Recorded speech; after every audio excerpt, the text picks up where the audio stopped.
नमस्कार विद्यार्थी मित्रांनो, अभ्यास अलर्ट या आपल्या यूट्यूब चॅनलवरती आपलं स्वागत आहे. तर विद्यार्थी मित्रांनो, आज आपण पाहणार आहोत 28 नोव्हेंबर 2025च्या चालू घडामोडी. तर व्हिडिओ पहिल्यापासून शेवटपर्यंत काळजीपूर्वक बघा. अतिशय महत्त्वाचे आणि निवडक प्रश्न असणार आहे, जे की तुम्हाला कोणत्याही स्पर्धा परीक्षेमध्ये डायरेक्ट विचारले जाऊ शकतात. तर बघा, आजचा पहिला प्रश्न आहे, हवामान बदल कामगिरी निर्देशांक 2026मध्ये भारताचा क्रमांक कितवा आहे? तर बघा, याचं उत्तर असणार आहे ऑप्शन डी 23वा. तर भारताचा या हवामान बदल कामगिरी निर्देशांक यामध्ये 2026च्या निर्देशांकामध्ये भारताचा क्रमांक 23वा आहे. ओके, तर महत्त्वाचा प्रश्न आहे विद्यार्थी मित्रांनो, लक्षात ठेवा. ओके, तर बघा, CCPI हे एक वार्षिक प्रामाणिक म्हणजेच इंडिपेंडंट जगभरातील जलवायू कार्य गुणवत्तेचे मूल्यांकन करणारे सूचकांक आहे. बघा, 2026मध्ये भारताचा एकूण स्कोअर 61.31 आहे. भारताची रँक 23वी आहे आणि यावर्षी भारत उच्च कार्यकर्ता वर्गामधून मध्यम कार्यकर्ता वर्गामध्ये उतरलेला आहे. ओके, तर माहिती लक्षात ठेवा. प्रश्न क्रमांक 2 आहे बघा, कोणते शहर नुकतेच जगातील सर्वात लोकसंख्या असलेले शहर बनले आहे? तर बघा विद्यार्थी मित्रांनो, अतिशय महत्त्वाचा प्रश्न आहे हा. याचं उत्तर असणार आहे ऑप्शन डी जकार्ता, इंडोनेशिया. तर इंडोनेशियामधील जकार्ता हे शहर. तर बघा विद्यार्थी मित्रांनो, इंडोनेशिया हे अगोदरचे स्थानावर असणारे टोकियो या शहराला मागे टाकत जगातील सर्वात लोकसंख्या असलेले शहर बनलेले आहे. तर बघा, याच्या आधी जपानमधील टोकियो शहर पहिल्या क्रमांकावर होते, तर त्याला मागे टाकून आता इंडोनेशियामधील जकार्ता हे शहर पहिल्या स्थानावर आलेले आहे. ओके, तर लक्षात ठेवा विद्यार्थी मित्रांनो. चला नेक्स्ट क्वेश्चन बघूयात आपण. कोणत्या राज्य सरकारने 5 सूत्रीय सूत्रांतर्गत शेतकऱ्यांना पाठिंबा देण्यासाठी रायथन्ना मिकोसम उपक्रम सुरू केलेला आहे? बघा, याचं उत्तर असणारा विद्यार्थी मित्रांनो ऑप्शन बी आंध्र प्रदेश. तर आंध्र प्रदेश या राज्याने हा रायथन्ना मिकोसम हा उपक्रम सुरू केलेला आहे. तर कशासाठी? तर 5 सूत्रीय सूत्रांतर्गत म्हणजेच शेतकऱ्यांना पाठिंबा देण्यासाठी हा उपक्रम सुरू केलेला आहे. ओके, तर लक्षात ठेवा विद्यार्थी मित्रांनो. चला नेक्स्ट क्वेश्चन बघूयात आपण. प्रश्न क्रमांक 4 बघा, पंतप्रधान नरेंद्र मोदींनी कुरुक्षेत्रात उद्घाटन केलेले पांचजन्य स्मारक कोणत्या देवतेच्या शंखाच्या स्मरणार्थ बांधले आहे? तर बघा, याचं उत्तर असणार आहे ऑप्शन ए म्हणजेच भगवान श्रीकृष्ण यांच्या स्मरणार्थ बांधलेली आहे. ओके, तर लक्षात ठेवा विद्यार्थी मित्रांनो. चला नेक्स्ट क्वेश्चन बघूयात आपण.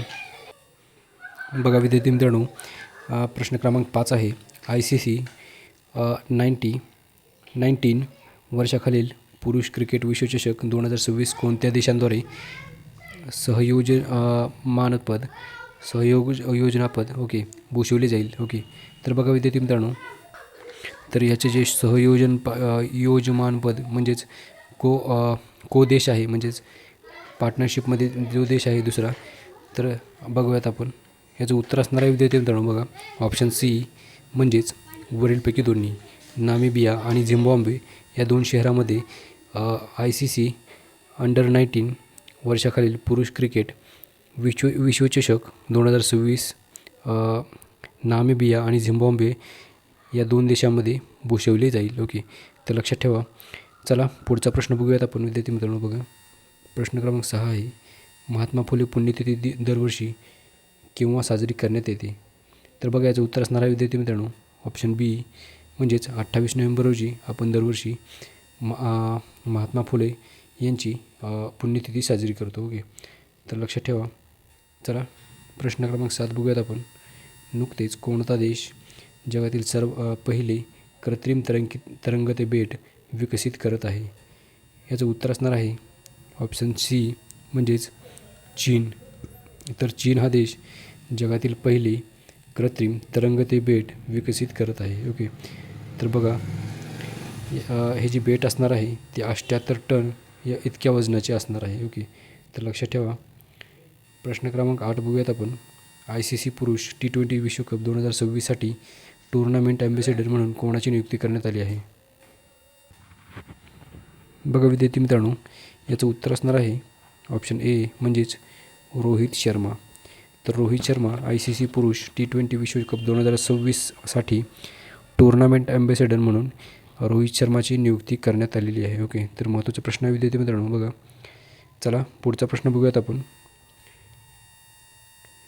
UNEP global methane status report 2025नुसार जगातील तिसरा सर्वात मोठा मिथेन उत्सर्जक देश कोणता बनला आहे? तर बघा याचं उत्तर असणार आहे option D Bharat.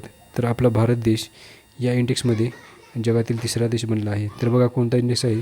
UNEP global methane status report 2025नुसार भारत हा देश जगातील तिसरा सर्वात मोठा मिथेन उत्सर्जक देश बनलेला आहे. ओके, तर लक्षात ठेवा विद्यार्थी मित्रांनो, महत्त्वाचा प्रश्न आहे बघा.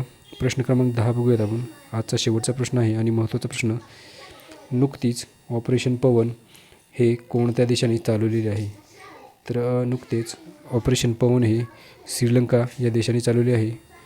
तर बघा विद्यार्थी मित्रांनो, ऑपरेशन पवन हे श्रीलंका या देशाने चालवलेले आहे. तर विद्यार्थी मित्रांनो, भेटूयात आपण पुढच्या व्हिडिओमध्ये, म्हणजेच उद्याच्या व्हिडिओमध्ये. धन्यवाद.